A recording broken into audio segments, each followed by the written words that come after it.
പ്രിയങ്ക ഗാന്ധി തന്നെ കാണാൻ സമ്മതിച്ചില്ല എന്ന രീതിയിൽ നടക്കുന്നത് വ്യാജ പ്രചാരണമാണെന്ന് വയനാട് DCC പ്രസിഡന്റ് ND അപ്പച്ചൻ പറയുന്നു. പ്രിയങ്ക ഗാന്ധി എത്തിയപ്പോൾ അവരെ നേരിൽ കണ്ട് സംസാരിച്ചിരുന്നു. KPCC യോഗത്തിൽ പങ്കെടുക്കാനായി തിരുവനന്തപുരത്ത് പോയതാണെന്നും ND അപ്പച്ചൻ 24നോട്. അപ്പച്ചേട്ടനെ പ്രിയങ്ക ഗാന്ധി കാണാൻ സമ്മതിച്ചില്ല എന്ന് പറഞ്ഞിട്ട് ചില മാധ്യമങ്ങൾ വാർത്ത കൊടുക്കുന്നുണ്ട്. അത് എന്താണ് അതിനകത്ത് അപ്പച്ചേട്ടന്റെ മറുപടി? തെറ്റാണത്. ഞാൻ കാരണം അവിടെ ഇല്ലായിരുന്നല്ലോ. ഞാൻ 14-ാം തീയതി വൈകുന്നേരം ഇവിടുന്ന് പോയി. 15-ാം തീയതി KPCC മീറ്റിംഗ്, 16-ാം തീയതി ചില നേതാക്കന്മാരെ കാണേണ്ട ആവശ്യമുണ്ടായിരുന്നു. അതിനുശേഷം ഞാൻ ഇങ്ങോട്ട് വരുമ്പോൾ പ്രിയങ്ക ഗാന്ധി അങ്ങോട്ട് തുണ്ടയിൽ ഇറക്കത്തിൽ വെച്ച് അങ്ങോട്ട് പാസ് ചെയ്യുന്നുണ്ട്. പ്രിയങ്ക ഗാന്ധി എത്തിയ ശേഷം അപ്പച്ചേട്ടൻ കണ്ടിരുന്നു? 12-ാം തീയതി രാവിലെ ഞാൻ പോയി കണ്ടു.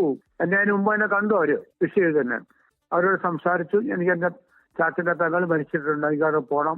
ഇംഗ്ലീഷിലാണ് പറഞ്ഞത്. അതുകൊണ്ട് ഞാനൊന്ന് കൂടെ വരുന്നില്ല, നോ പ്രോബ്ലം, മരിച്ച സ്ഥലത്തേക്ക് കൊള്ളാൻ വേണ്ടി പറഞ്ഞു എന്നോട്. പ്രിയങ്ക ഗാന്ധിയെ നാളെ കാണൂല്ലേ? നാളെ സ്വാഭാവികമായിട്ട് കാണുന്നുണ്ട്. പോണം, കാണും. ND അപ്പച്ചനെ DC പ്രസിഡന്റ് സ്ഥാനത്ത് നിന്ന് മാറ്റും എന്ന രീതിയിലുള്ള പ്രചാരണങ്ങൾ നടക്കുന്ന വേളയിൽ പ്രൈം ടൈം ബ്രേക്കിംഗ് വാർത്തയുമായി സുർജിത്ത് അയ്യപ്പത്ത് വയനാട്ടിൽ നിന്നും തത്സമയം ചേരുന്നു. സുർജിത്ത്, കൂടുതൽ വിവരങ്ങൾ എന്തെങ്കിലും ഉണ്ടോ ഈ വാർത്തയുടെ അപ്ഡേറ്റ്, പുതിയ അപ്ഡേറ്റ്?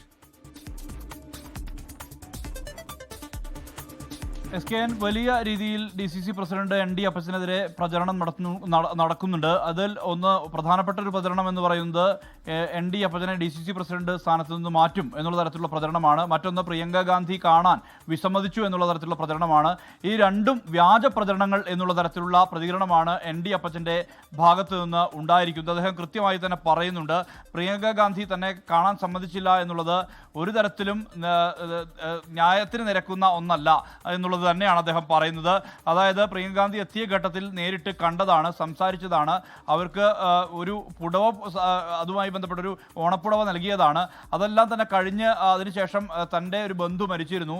ആ ബന്ധു മരിച്ച ഘട്ടത്തിൽ അവിടേക്ക് പോകേണ്ടതുണ്ടെന്ന് പ്രിയങ്ക ഗാന്ധി അറിയിച്ചു. പ്രിയങ്ക ഗാന്ധിയുടെ സമ്മതപ്രകാരമാണ് അവിടേക്ക് പോയത്. അതിനുശേഷം പിന്നീട് KPCC യോഗത്തിന് വേണ്ടി താൻ പോയി. അതിനുശേഷം ഇന്നാണ് മടങ്ങിയെത്തിയത്. ഇന്ന് പാർട്ടി പരിപാടികൾ സജീവമാണ്. നാളെ മുതൽ തന്നെ വീണ്ടും പ്രിയങ്ക ഗാന്ധിയുടെ പരിപാടികളിൽ താൻ ഉണ്ടാകും എന്നുള്ളതാണ് ND അപ്പച്ചൻ പറയുന്നത്. അപ്പോൾ എന്ത് അടിസ്ഥാനത്തിലാണ് ഇങ്ങനെ വാർത്തകൾ ചില മാധ്യമങ്ങൾ നൽകുന്നത് എന്നുള്ള ചോദ്യം അദ്ദേഹം ഉന്നയിക്കുന്നുണ്ട്. അതോടൊപ്പം തന്നെ DCC പ്രസിഡന്റ് നിന്ന് മാറ്റും എന്നുള്ള തരത്തിലുള്ള ഒരു പ്രചരണമാണ് നടക്കുന്നത്. ചില തരത്തിലുള്ള ഗൂഢാലോചനകൾ ഇതിന് പിന്നിലുണ്ട് എന്നുള്ളതാണ്. തനിക്ക് DCC അധ്യക്ഷ സ്ഥാനം മാറാൻ ഒരു മടിയുമില്ല. KPCC യോഗത്തിൽ തന്നെ ഇക്കാര്യം താൻ ആവശ്യപ്പെട്ടതാണ്. പക്ഷേ പുനഃസംഘടന നടന്നില്ല. പുനഃസംഘടന നടന്നിരുന്നെങ്കിൽ താനും മാറുമായിരുന്നു. തനിക്ക് മാറാൻ ഒരു മടിയുമുള്ള ആളല്ല. തന്നെ ജനപ്രതിനിധി വരെയാക്കിയ പാർട്ടിയാണ്. തനിക്ക് 5 രൂപ അംഗത്വം ഉണ്ടെങ്കിൽ അതിൽ പ്രവർത്തിക്കാൻ പോലും താൻ തയ്യാറാണ്.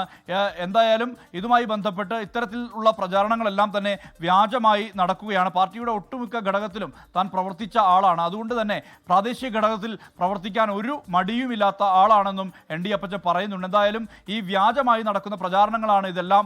അത് ഒരു തരത്തിലും അംഗീകരിക്കാൻ കഴിയുന്നതല്ല. വ്യക്തികേന്ദ്രീകൃതമായി തന്നെ ആക്രമിക്കാനുള്ള ശ്രമം ചില മാധ്യമങ്ങളുടെ ഭാഗത്തുനിന്നുണ്ട്, ചില ആളുകളുടെ ഭാഗത്തുനിന്നുണ്ട് എന്നുൾപ്പെടെയുള്ള കാര്യങ്ങൾ അദ്ദേഹം പങ്കുവെക്കുന്നുണ്ട്. എന്തായാലും തനിക്ക് മാറാൻ ഒരു മടിയുമില്ല എന്നുള്ളത് തന്നെ വ്യക്തമാക്കുകയാണ്. മാത്രമല്ല പ്രിയങ്ക ഗാന്ധി തന്നെ കാണുന്നില്ല എന്നുള്ള തരത്തിലുള്ള നിലപാട് ഒരു തരത്തിലും എടുത്തിട്ടില്ല എന്നും ND അപ്പച്ചൻ നമ്മളോട് തുറന്ന് പറയുന്നുണ്ട്. SKN ലോകത്തെവിടെയായാലും ഏത് സമയത്തും 24 വാർത്തകളും ഓഗ്മെന്റഡ് റിയാലിറ്റി പാക്കേജുകളും എക്സ്പ്ലെയിനറുകളും വിശദമായി കാണാൻ ഞങ്ങളുടെ YouTube ചാനൽ നിങ്ങൾക്ക് സബ്സ്ക്രൈബ് ചെയ്യാം.